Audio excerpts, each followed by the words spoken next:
जय जिनेन्द्र बच्चों, धार्मिक पाठशाला में आप सभी का स्वागत है। आज का कौन सा विभाग है? कंठस्थ विभाग।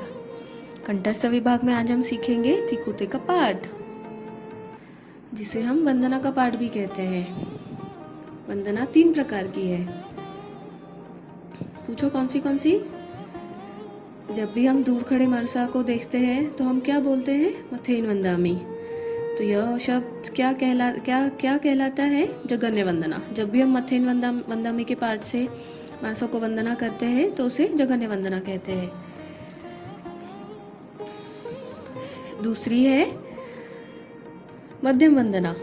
जब भी हम मुनिराज को तिकुतों के पाठ से वंदना नमस्कार करते हैं उसे मध्यम वंदना कहते हैं। और तीसरी है उत्कृष्ट वंदना। जब भी हम इच्छामि खमासनों के पाठ से प्रतिक्रमण में सभी जीवों को वंदना करते हैं, वंदना नमस्कार करते हैं, उसे कहते हैं उत्कृष्ट वंदना। ठीक है, अभी हम तिकुतो के पाठ सीखेंगे। तिकुतो आयाहीनम पयाहीनम करेमि वंदामि नमं स्वामी सक्कारेमि सम्मानेमि कल्याणम मंगलम देवयम चेयम पज्वा स्वामी मथेन वंदामि। सही से उच्चार करना बच्चों, ठीक है? अशुद्ध उच्चार नहीं करना। तिकुतो आयाहीनम पयाहीनम करेमि वंदामि नमं स्वामी सक्कारेमि सम्मानेमि कल्याणम मंगलम देवयम चेयम पज्वा स्वामी मथेन वंदामि। अब हम सीखेंगे वंदना की विधि। आप ऊपर फोटो में देख सकते हो।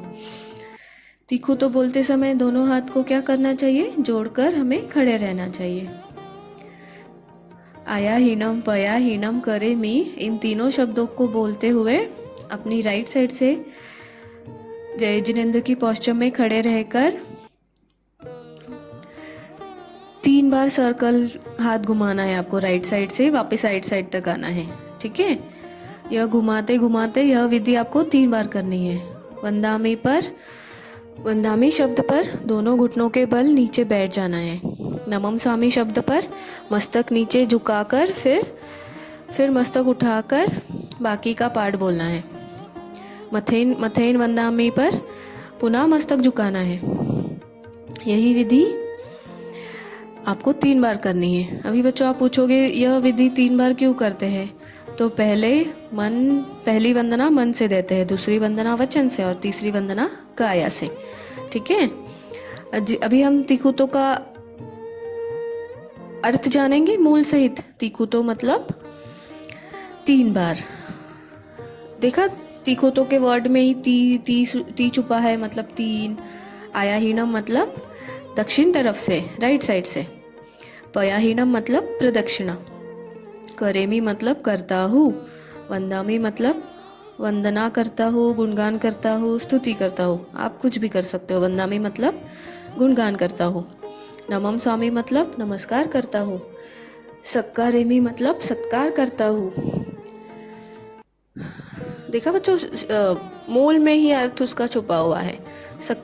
सम्मानेमि मतलब सम्मान करता हूँ। कल्याणम आप कल्याण रूप हो। मंगलम मतलब आप मंगल रूप हो। देवयम मतलब आप देव रूप हो। चेयम मतलब आप ज्ञानवान हो।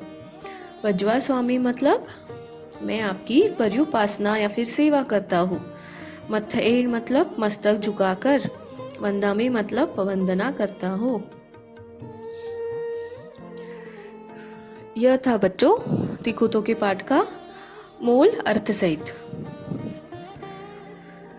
अभी बच्चों यह पाठ साधु साध्वी जी को वंदना करते समय बोला जाता है। इससे हमें गुरु महाराज को वंदना करने की शिक्षा मिलती है। हम वंदना गुरु के गुणों को करते हैं क्योंकि वह जैन धर्म के गुणों की साधना करते हैं।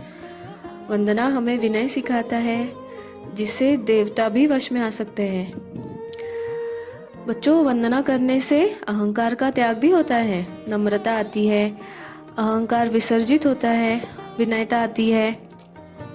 ज्ञान की राह दिखाने वाले, मुक्ति के मार्ग पर ले जाने वाले गुरु को यह वंदना की जाती है। ऐसे गुरु के चरणों में हमें सविधि विनयपूर्वक वंदना नमस्कार करनी चाहिए। यही हमारा पहला कर्तव्य है और यही इस पाठ का उद्देश्य भी है। वंदना करने से हमें बहुत से लाभ होते हैं। पता है आपको कौन कौन से लाभ? पहला है हमारे अशुभ कर्मों की निर्जरा होती है। दूसरा है जीव नीच गोत्र का क्षय करके उच्च गोत्र का बंध करता है।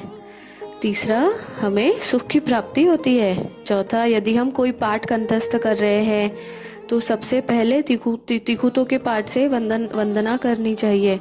उससे हमें ज्ञान हमारे मस्तिष्क में शीघ्र चढ़ता है। पांचवा है गुरु कृपा प्राप्त होती है। छठा है पाप का विनाश और पुण्य का विकास होता है। सातवां है धर्म के प्रति श्रद्धा बढ़ती है।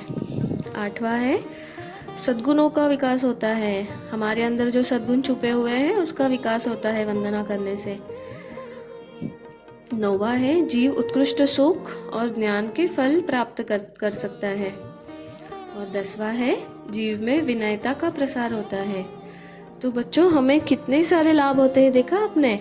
और वंदना के पाठ से हम सीखते हैं कि कभी गुरु महाराज की निंदा नहीं करनी चाहिए, उनके प्रति द्वेष मन में नहीं लाना चाहिए, नहीं रखना चाहिए। उनका हमेशा आदर सम्मान सत्कार करना चाहिए और उनके अवगुणों से बचना चाहिए और अपने अवगुणों से बचना चाहिए। यही है तिखुतों के पाठ का उद्देश्य। जय जिनेंद्र।